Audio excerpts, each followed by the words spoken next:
Vamos unir a nossa fé mais uma vez e preparar o nosso coração para ouvir o que o Senhor vai nos dizer. Eu gostaria agora que você esquecesse tudo e prestasse bastante atenção, porque hoje você vai aprender como proceder para solucionar qualquer problema e para vencer qualquer inimigo que se levantar contra você. Davi dizia: "O Senhor é o meu pastor e nada me faltará." E não faltava mesmo. A Bíblia diz que aquele que busca ao Senhor de nada tem falta. Aqui não fala apenas de alimento e coisas materiais, não. A Escritura diz: aqueles que buscam ao Senhor de nada tem falta. De nada. Então cabe a você verificar se está lhe faltando alguma coisa e buscar a Deus.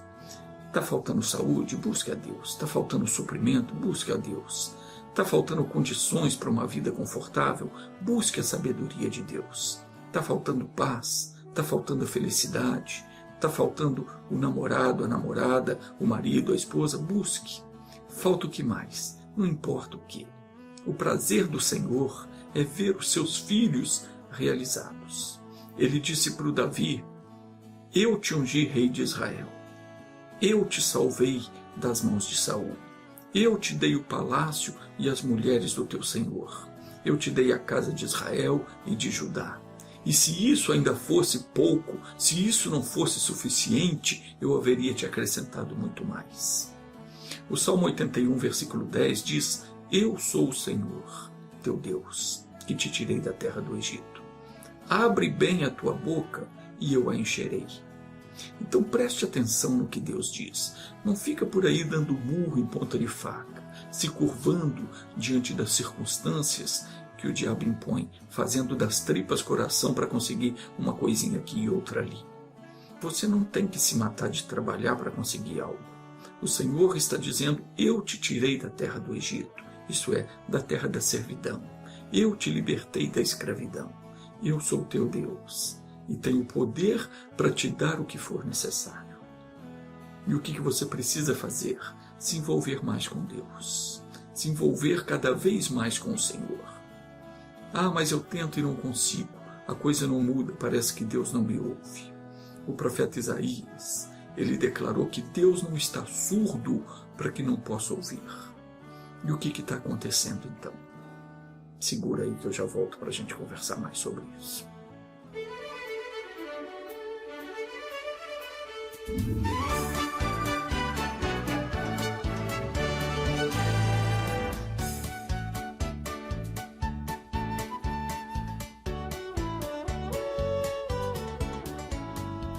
Veja o que o profeta falou.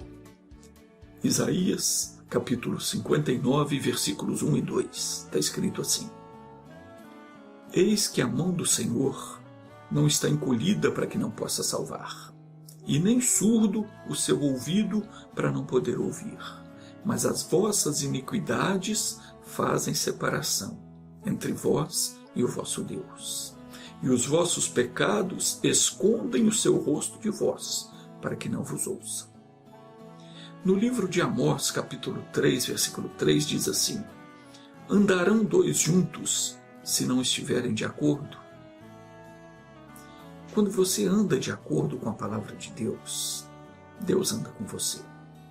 Se você não anda de acordo com a palavra, no seu dia a dia, se você despreza a palavra, despreza a orientação que Deus te dá, não procura fazer conforme Ele manda, então, consequentemente, você não está de acordo com Deus. E, naturalmente, você não está andando com Ele. A pessoa que não está andando de acordo com a palavra, essa pessoa não tem Deus na vida dela. Quem vive de acordo com a palavra vive seguro.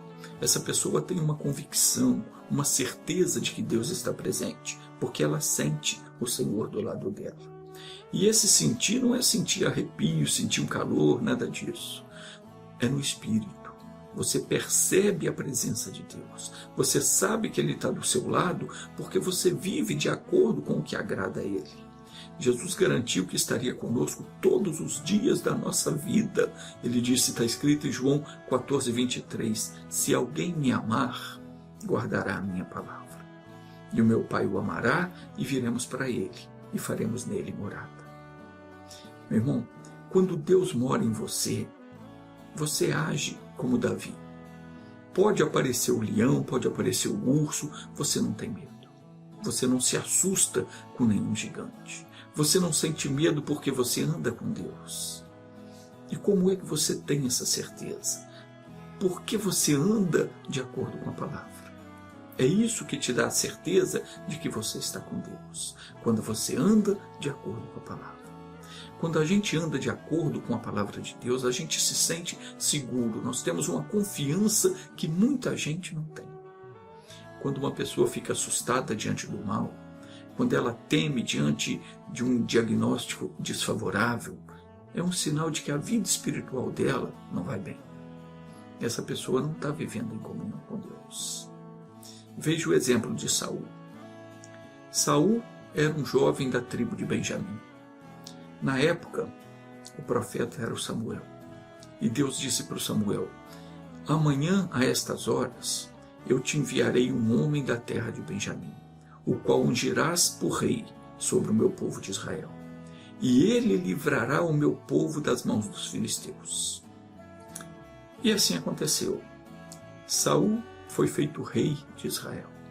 A tribo de Quis, que era o pai de Saul, era a menor de todas as tribos de Benjamim.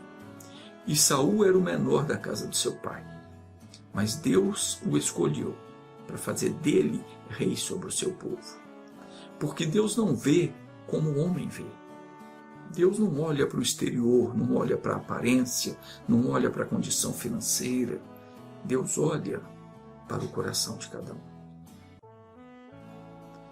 E Deus escolheu Saul porque Deus se agradava de Saul e fez dele rei de Israel. Mas quando ele começou a reinar, ele começou então a agir fora da palavra de Deus. Ele se ensoberbeceu.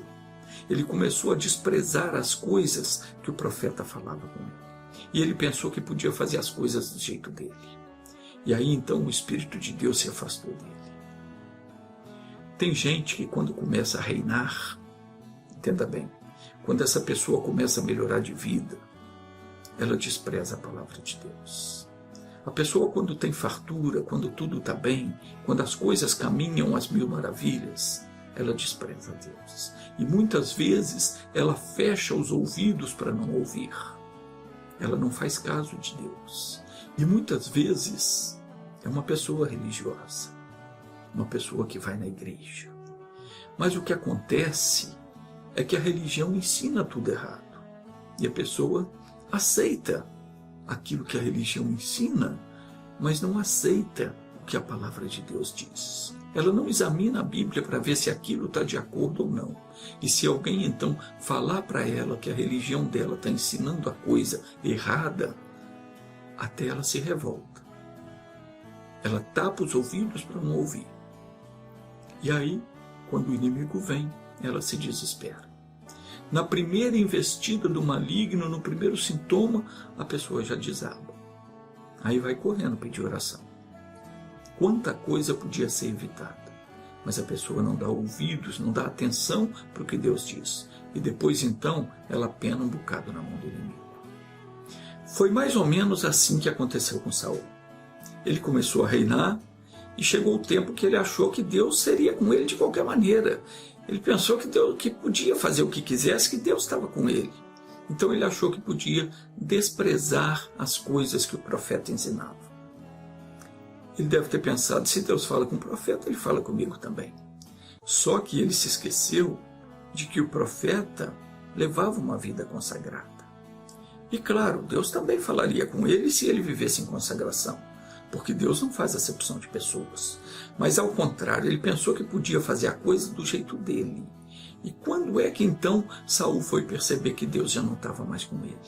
Quando os inimigos se juntaram para pelejar contra Israel.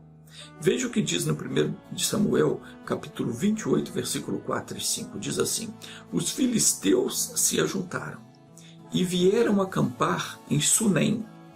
E Saul reuniu todos os israelitas e acamparam em Gilboa. E assim que Saul viu o acampamento dos filisteus, sentiu profundo pavor e temeu muito por sua vida. E se apavorou muito o seu coração. Saul já havia passado por outras lutas e não tivera medo. Ele consultava a Deus por intermédio do profeta, e quando obedecia, ele fazia conforme o Senhor mandava, e o Senhor então dava a vitória. Deus já tinha dado a vitória a ele em muitas outras ocasiões, mas desta vez, quando ele se deparou com o exército do inimigo, ele se assustou. Quer dizer, esse pânico, esse medo é a falta de Deus na vida da pessoa. Se você está andando com Deus, digo, se você anda de acordo com a palavra, você não teme, porque Deus fala: não temas, porque eu sou contigo. Quando você anda com Deus, pode aparecer o que for, você não teme. Saul se assustou porque ele não tinha mais a presença de Deus com ele. Diz que ele temeu muito pela sua vida. Agora veja um outro exemplo, um caso diferente. Um homem que, apesar de muito jovem, ele decidiu seguir os passos de Deus. Veja o que aconteceu. Esse homem era Ezequias. Quando ele assumiu o reinado, isso foi aos 25 anos de idade, o pai dele, Acás, não andava bem com Deus. Mas o que Ezequias fez? Ele propôs no seu coração, então, viver de acordo com a palavra de Deus. E então ele mandou que se abrissem as portas da casa do Senhor, mandou tirar as estátuas, os ídolos, as esculturas, toda a imundícia, tudo aquilo que desagradava a Deus.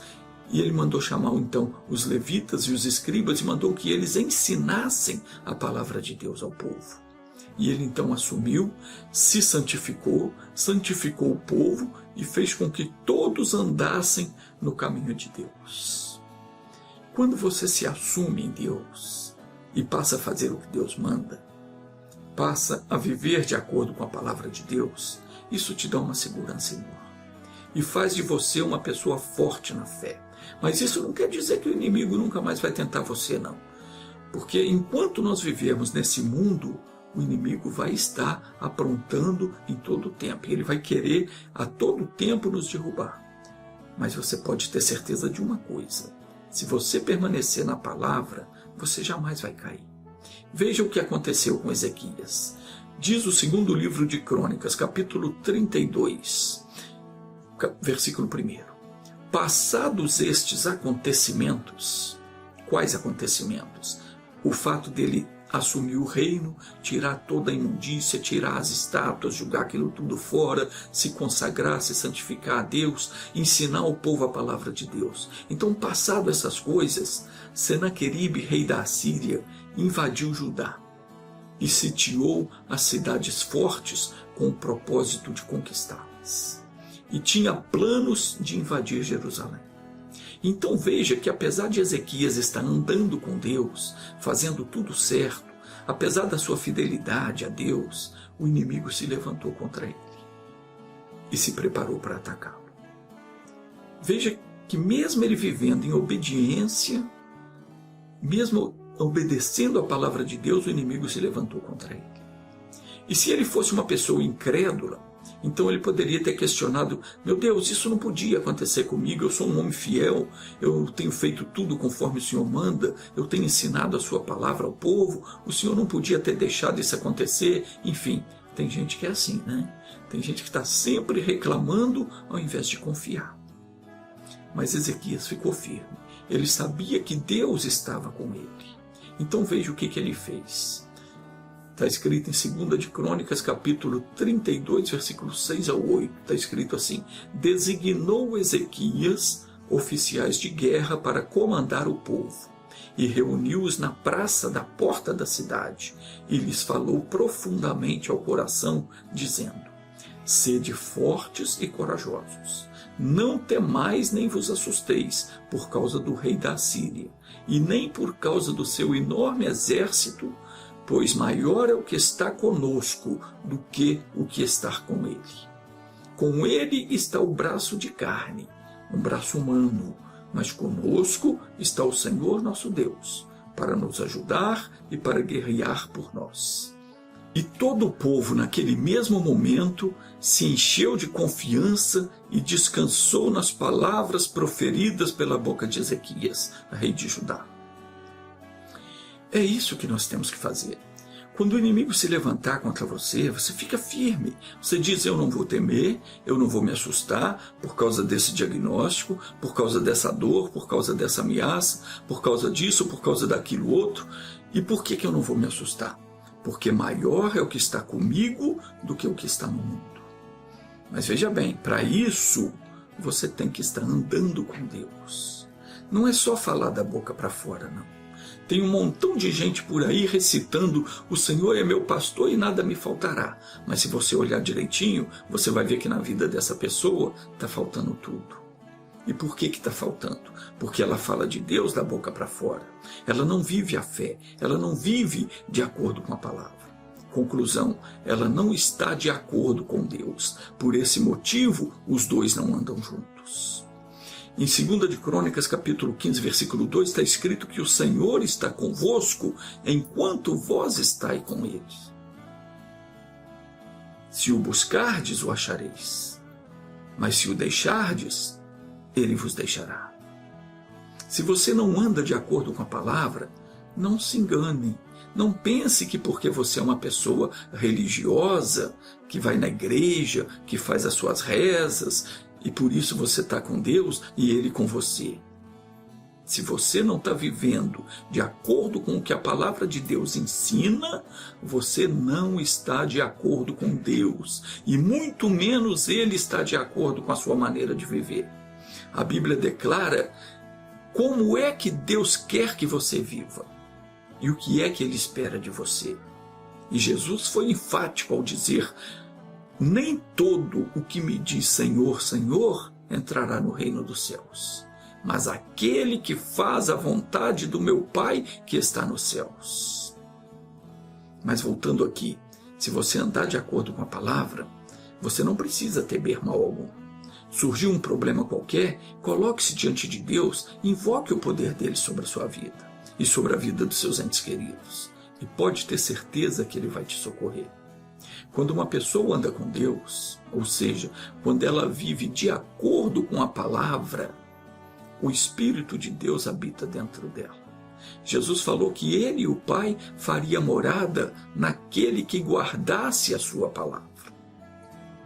Então, qualquer coisa que se levantar contra essa pessoa, seja uma enfermidade ou qualquer outro problema, não é uma afronta apenas para aquela pessoa, mas é também uma afronta ao Deus vivo. 2 Crônicas 32:17 diz que Senaqueribe escreveu também cartas para blasfemar de Deus e para falar contra ele, dizendo, assim como os deuses das nações de outras terras não livraram o seu povo das minhas mãos, assim também o Deus de Ezequias não vai livrar o seu povo das minhas mãos. Então veja o que fez Ezequias. O rei está escrito no versículo 20 do capítulo 32. Mas o rei Ezequias e o profeta Isaías, filho de Amós, oraram por causa disso. E clamaram ao céu. Entenda bem, se você vai no médico, faz exames, e o médico então dá um diagnóstico dizendo que você está com uma doença ruim. Isso não é uma afronta só para você. Não está só te afrontando essa doença. Ela também está afrontando o seu Deus. Afinal de contas, está escrito, ou não sabeis que o vosso corpo é santuário do Espírito Santo que habita em vós, o qual possuís da parte de Deus, que não sois de vós mesmos. Então, se o meu corpo, o seu corpo é templo de Deus, e o Espírito de Deus habita em nós, todo diagnóstico favorável, tudo que vier contra nós, combater contra o nosso corpo, é como uma carta de afronta ao nosso Deus. O diagnóstico vem e como se ele dissesse, até hoje ninguém conseguiu escapar dessa doença, todos morrem, o inimigo tenta te amedrontar dizendo assim, eu também vou fazer com você. O seu Deus não vai te livrar. Mas meu irmão, não dê ouvidos. Não dê ouvidos ao que o inimigo diz. O diagnóstico do médico pode até estar certo, mas ele não conhece aquele que disse, não temas, porque eu sou contigo. Não te assombres, porque eu sou o teu Deus. Fique firme, busque em oração, porque está escrito que se alguém destruir o santuário de Deus, Deus o destruirá, porque sagrado é o santuário de Deus que sois vós. Então nós vimos que, diante da afronta de Senaqueribe, Ezequias procurou o profeta Isaías, e ambos clamaram a Deus. E o que foi então que aconteceu? Diz no versículo 21, então o Senhor enviou um anjo que destruiu todos os homens valentes, os chefes e os príncipes no arraial do rei da Assíria. E este, com o rosto coberto de vergonha, voltou para sua terra. E tendo ele entrado na casa do seu Deus, os seus próprios filhos ali o mataram à espada. E assim livrou o Senhor a Ezequias e aos moradores de Jerusalém das mãos de Senaqueribe, rei da Síria, e das mãos de todos os seus inimigos, e lhes deu paz por todos os lados. Meu irmãozinho, vale a pena andar com Deus. Vale a pena ouvir e obedecer a Deus em tudo, porque a Bíblia afirma que os leões, isso quer dizer, os fortes, também passam necessidade e também sentem fome. Mas aqueles que buscam ao Senhor, de nada têm falta. Dê graças a Deus. Vamos orar agora. Firme a sua fé em Deus. E se até hoje você não estava andando de acordo com a palavra, peça perdão. Busque ao Senhor, porque Ele vai te livrar. Feche os olhos. Vamos orar. Meu Pai, em nome do Senhor Jesus Cristo, eu me coloco diante de Ti agora para interceder por essa pessoa que está sendo afrontada pelo inimigo. Senhor, não podemos aceitar nenhuma enfermidade e nenhum mal em nossas vidas, porque isso é uma afronta ao Deus que nos criou. Meu Deus, eu invoco o Teu poder agora para destruir esse problema. Diga para Deus o seu problema. E diga ao espírito do mal que trouxe esse problema, em nome de Jesus, está amarrado, a sua ação está paralisada, pega o teu problema, pega o teu mal, pega a tua afronta e saia, em nome de Jesus Cristo. Senhor, em teu nome, eu abençoo essa pessoa e amaldiçoo esse problema que vai desaparecer da vida dela, e isso é para a tua glória. Diga assim seja. Amém.